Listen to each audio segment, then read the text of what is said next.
Film की शुरुआत में हमें एक बीच को दिखाया जाता है और वहीं हम सैमी नाम के एक ओल्ड सी टर्टल को देखते हैं जो आज बहुत खुश होता है क्योंकि जल्द ही वो ग्रैंडपा बनने वाला था। वो अपनी कहानी बताता है कि उसका जन्म आज से 50 साल पहले इसी बीच पर हुआ था जब ये बीच डिजर्टेड हुआ करता था और वहाँ सिर्फ सी टर्टल्स ही नजर आया करते थे। जब वो पैदा हुआ था तब उसके साथ के सभी टर्टल्स अपने अंडे से निकलकर पानी की ओर जाने लगते हैं, पर वो गड्ढे में ही फंसा होता है और उसके काफी कोशिश के बाद भी वो गड्ढे से बाहर नहीं आ पाता। तभी एक सीगल आकर उसके शिकार के लिए उसे उठाकर ले जाता है, पर किसी तरह से वो उससे खुद को छुड़ाकर नीचे आ गिरता है जहाँ उसे सैली नाम की एक फीमेल टर्टल मिलती है। वो सैमी को पानी में चलने को कहती है, पर वो थकान के कारण हिल भी नहीं सकता था, इसलिए सैली और बाकी टर्टल्स पानी में चले जाते हैं और सैमी पूरे दिन एक ही जगह लेटा रहता है। रात को उसे विजन आता है कि सैली को कोई सीगल अपना शिकार बनाने वाला है। तभी उसकी आंख खुल जाती है और वहाँ वो खुद को अकेला पाकर बहुत दुखी होता है। तभी पानी की एक लहर उसकी तरफ आती है जिस कारण वो जिस टूटे हुए राफ्ट पर होता है वो उसके साथ अपने आप ही समुद्र की ओर जाने लगता है और वो पूरी रात पानी के बहाव के साथ राफ्ट के सहारे समुद्र में तैरता रहता है। अगले दिन जब वो राफ्ट से उतरकर समुद्र में जाने की हिम्मत कर रहा होता है तभी वहाँ 3 बड़े सी टर्टल्स आ जाते हैं। उन्हें जब पता चलता है कि सैमी का जन्म कल ही हुआ है तब उनमें से 2 टर्टल्स उसे छोटा समझकर उसे डराने की कोशिश करते हैं और उसे कहते हैं कि ओशन के अंदर उसे बहुत से खुखार क्रीचर्स मिलेंगे जो उसका शिकार करने के लिए बेताब हैं। सैमी ये सुनकर बहुत डरने लगता है, पर उन्हीं में से एक समझदार टर्टल उसे समझाती है कि उसे किसी की बातों में नहीं आना चाहिए और अपने मन की बातों को सुनकर बिना डरे आगे बढ़ते रहना चाहिए। और इसके बाद वो उसे गुड लक बोलकर वहाँ से चले जाते हैं। सैमी उनकी बात मानकर पानी के अंदर जाने की हिम्मत करता है, पर तभी एक पिराना उस पर हमला करने की कोशिश करता है, इसलिए सैमी इससे बहुत घबरा जाता है और नीचे देखने पर उसे समुद्र में बहुत अलग अलग तरह के क्रीचर्स नजर आते हैं, इसलिए वो डर के अपने राफ्ट पर ही बैठा रहता है। वहीं हम रे नाम के एक और छोटे सी टर्टल को देखते हैं जो खुद भी सैमी की ही तरह अकेला होता है और वहाँ के बाकी सी टर्टल्स की ग्रुप के साथ ज्वाइन होने की कोशिश करता है, पर सभी उसे भगा देते हैं और तभी वहाँ वो सैमी से मिलता है। वो दोनों एक दूसरे को इंट्रोड्यूस करते हैं और बात के दौरान उन्हें पता चलता है कि वो दोनों सेम बीच पर सेम डे ही पैदा हुए थे। ये जानकर दोनों बहुत खुश होते हैं और एक दूसरे को भाई मानने लगते हैं। इसके बाद से वो दोनों एक साथ ही रहने लगते हैं और इस दौरान ही वो पहली बार साथ में समुद्र के अंदर जाते हैं जहाँ के खूबसूरत नज़ारों को देखकर उन्हें बहुत अच्छा लगता है और वो दोनों वहाँ एक साथ बहुत एंजॉय करते हैं और समुद्र के अलग अलग क्रीचर्स को एक्सप्लोर करते हैं और इसी तरह से दिन बीतता रहता है और अब वो पहले से बहुत बड़े हो चुके थे। एक दिन रे सैमी से बात करने के दौरान उससे कहता है कि अब हम बड़े हो चुके हैं और हम दोनों को अपनी पार्टनर्स ढूंढ लेनी चाहिए जिसके साथ हम अपनी आगे की लाइफ गुजार सके। रे सैमी से ये भी पूछता है कि उसे किस टाइप की पार्टनर पसंद है। तब रे के बहुत इंसिस्ट करने पर सैमी उसे सैली के बारे में बताता है जिसे वो बचपन में देखते ही पसंद करने लगा था और साथ ही उसने सैली की जान भी बचाई थी। सैमी की बात सुनकर रे उससे कहता है कि वो वाकई तुम्हारे लिए अच्छी पार्टनर हो सकती है और ये ओशन बहुत ही छोटा है, एक ना एक दिन तुम जरूर एक दूसरे को मिल ही जाओगे। समय के साथ सैमी और रे की दोस्ती और भी गहरी होती जाती है और सैमी अक्सर ही सैली को याद किया करता था। एक दिन रे सैमी को चीयर करने के लिए उसे अपने ऑक्टोपस दोस्त के पास ले जाता है जहां वो दोनों ऑक्टोपस के टेंटिकल्स पर राइड करके बहुत एंजॉय करते हैं, पर तभी अचानक कहीं से समुद्र में क्रूड ऑयल मिलना शुरू हो जाता है और सैमी और रे को कोई आइडिया नहीं होता कि आखिर ये क्या हो सकता है। उस ऑयल से समुद्र में बहुत नुकसान होता है जिससे वहाँ के रहने वाले जीवों को भी खतरा था।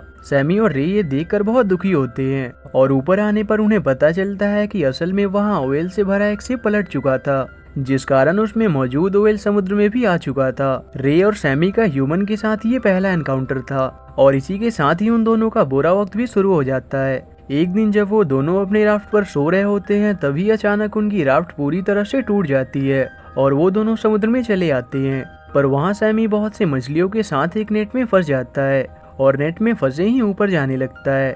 रे उसे बचाने की बहुत कोशिश करता है, पर वो खुद भी एक दूसरे नेट में फंस जाता है और वो दोनों एक दूसरे से अलग हो जाते हैं। नेट से बाहर निकलने पर सैमी खुद को एक याच पर पाता है और वो एक स्मॉल ओपनिंग के जरिए वहां से बचकर निकलने की कोशिश करता है, पर आखिर में वो सामान के बीच में फंस जाता है और वो वहां से हिल भी नहीं सकता था।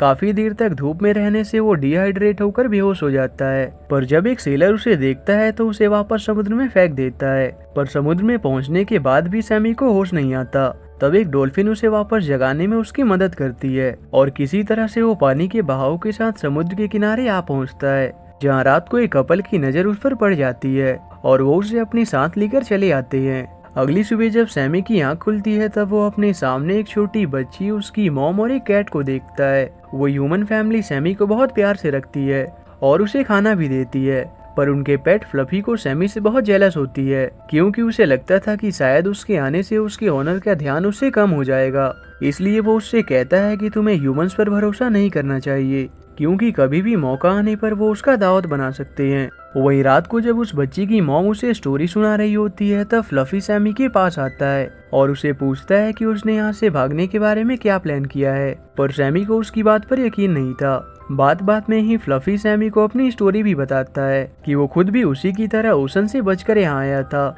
जिससे सैमी को पता चलता है कि दुनिया में और भी ओशंस हैं। एक दिन सैमी वहाँ वीरा नाम की एक और सी टर्टल से मिलता है, जो भी उसे यही कहती है कि हम दोनों यहाँ एक प्रिजनर्स की तरह कैद हैं और अपनी मर्जी से कहीं नहीं जा सकते, इसलिए तुम्हें भी यहाँ से भागने के बारे में सोचना चाहिए। पर अगले दिन वीरा को वहाँ से सी में छोड़ दिया जाता है, क्योंकि सैमी और वीरा आपस में मेट नहीं हो सकते थे। यहाँ भी फ्लफी सैमी से झूठ कहती है कि वीरा को समुद्र में इसलिए जाने दिया गया क्योंकि उसका सेल बहुत ही हार्ड हो चुका था, इसलिए उसका टर्टल सूप नहीं बन सकता था, पर वो तुम्हें इतनी आसानी से नहीं जाने देंगे।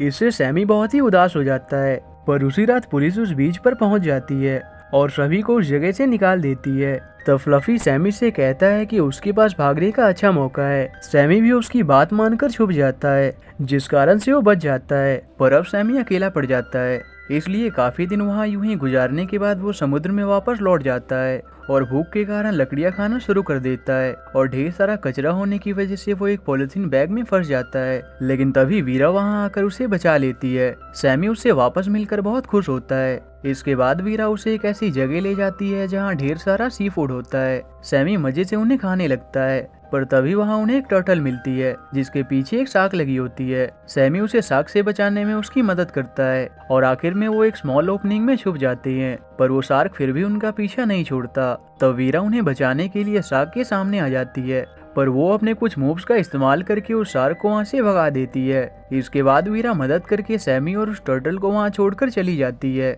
पर आपस में बात करते समय सैमी को पता चलता है कि वो टर्टल असल में सैली ही है, जिसे उसने बचपन में देखा था। सैली को भी सैमी याद आ जाता है, इसलिए वो भी उसे पहचान जाती है।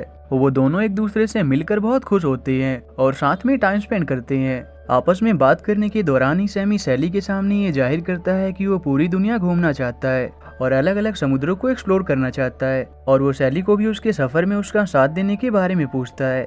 सैली को भी उसका आइडिया बहुत एक्साइटिंग लगता है और वो उसके साथ चलने के लिए तैयार हो जाती है। तब सैमी उसे बताता है कि उसके लिए हमें पहले सीक्रेट पैसेज की तलाश करनी होगी, इसलिए वो साथ में सीक्रेट पैसेज ढूंढने निकल जाते हैं। रास्ते में वो एक सील से इस बारे में पूछते हैं, पर उसे इस बारे में कुछ पता नहीं होता, पर वो उन्हें शिप्स के बारे में बताता है जहाँ उन्हें इस बारे में कुछ क्लू मिल सकते थे।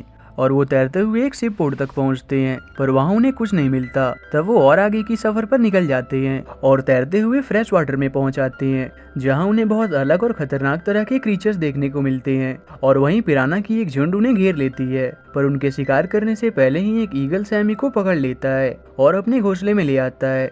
पर वहाँ की ऊंचाई से सैमी को एक शिप नजर आता है, पर उतने में वो पेड़ टूटकर नीचे आ गिरता है और वो सैली से वापस मिल जाता है। इसके बाद सैमी और सैली उस शिप का पीछा करते हुए उसके करीब पहुंच जाते हैं, पर वहाँ एक इंसिडेंट से सैली सैमी से अलग हो जाती है और काफी कोशिश के बाद भी सैमी उसे ढूंढ नहीं पाता और इसी के साथ वो अपने मिशन में भी नाकामयाब रहता है। सैली के जाने के बाद सैमी बहुत उदास हो जाता है, पर तब उसे एक ओल्ड टर्टल कपल मिलते हैं। वो उसे एक टर्टल के बारे में बताते हैं जिसके सेल पर शार्क बाइट का निशान होता है। इससे सैमी समझ जाता है कि वो सैली की ही बात कर रहे हैं और वो ये जानकर बहुत खुश होता है कि वो अभी जीवित है। वो उसकी तलाश में काफी दिनों तक यूं ही लगा रहता है, पर उसके बावजूद भी वो सैली को ढूंढ नहीं पाता और इसी तरह से वो अंटार्कटिक तक भी पहुंच जाता है, जहां वो ठंड से बहुत कांप रहा होता है। उसकी हालत देखकर वहां से गुजर रहे इकोलॉजिस्ट की एक टीम उसे पकड़ लेती है और वो उसकी मदद के लिए उसे अपने लैब में ले आते हैं।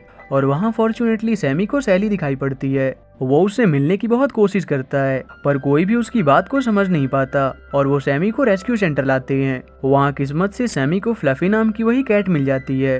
वो फ्लफी से उसे यहाँ से बाहर निकालने में उसकी मदद मांगता है, पर तभी उसकी लेडी ओनर भी वहाँ आ जाती है। वो सैमी को देखते ही पहचान जाती है और उसकी क्यूरियोसिटी को देखकर उसे वहाँ से रिलीज कर देती है। वहाँ से जाते समय उसे 2 टर्टल मिलते हैं जो उसे एक टर्टल को ट्रैप से निकालने में उसकी मदद मांगते हैं। और जब सैमी वहाँ पहुँचता है तो देखता है असल में वो टर्टल उसका पुराना दोस्त रे ही था। वो दोनों एक दूसरे को वापस देखकर बहुत ज्यादा खुश होते हैं। इसके बाद थोड़ी हेल्प के बाद रे उस ट्रैप से रिहा हो जाता है। फिर सैमी रे को अपनी सारी कहानी बता देता है। सैली के लिए सैमी को इतना चिंतित देखकर रे उसे ऐसी जगह ले जाता है जहाँ वो रहा करता था। वहाँ सैमी रे की पार्टनर रीटा से भी मिलता है। वहाँ बात करने के दौरान सैमी उसे सैली के बारे में बता देता है। तब रीटा उससे कहती है कि उसने उसे यहीं थोड़ी देर पहले देखा था, असल में वो वहीं रहने लगी थी। पर तब वहाँ वो देखता है सैली किसी दूसरे टर्टल के साथ होती है। ये देखकर उसे लगता है कि सैली ने अपना मेट ढूंढ लिया है, इसलिए वो उसे मिलने भी नहीं जाता और उदास होकर रीटा और रे के पास आ जाता है और उन्हें भी ये बात बता देता है। पर वहाँ सैमी को पता चलता है कि जिस टर्टल को उसने सैली के साथ देखा था वो रॉबी था, जो अक्सर किसी भी टर्टल को देखकर उसे फ्लर्ट करने लगता था और सैली के साथ भी वो बस फ्लर्ट ही कर रहा था। ये जानकर सैमी को बहुत खुशी होती है और वो भागकर सैली से मिलने जाता है, जहाँ एक शार्क उसके पीछे लगा होता है। सैमी उसे शार्क से बचा लेता है और इस तरह से आखिर में सैमी और सैली का रियूनियन हो जाता है और वो दोनों एक दूसरे के मेट बन जाते हैं। और इसके बाद से स्टोरी वापस से प्रेजेंट में आती है, जहाँ अब सभी बेबी टर्टल्स अपने अंडे से बाहर आ चुके थे और रे और सैमी उन्हें रोड क्रॉस करवा रहे होते हैं। पर उन्हीं में से एक टर्टल सैमी से मदद मांगता है। ये देखकर उसे अपना बचपन याद आ जाता है। वो खुशी से उसे गड्ढे से बाहर निकाल देता है और वो बेबी टर्टल पानी की ओर जाने लगता है। और इसी के साथ ही ये मूवी यहीं एंड हो जाती है।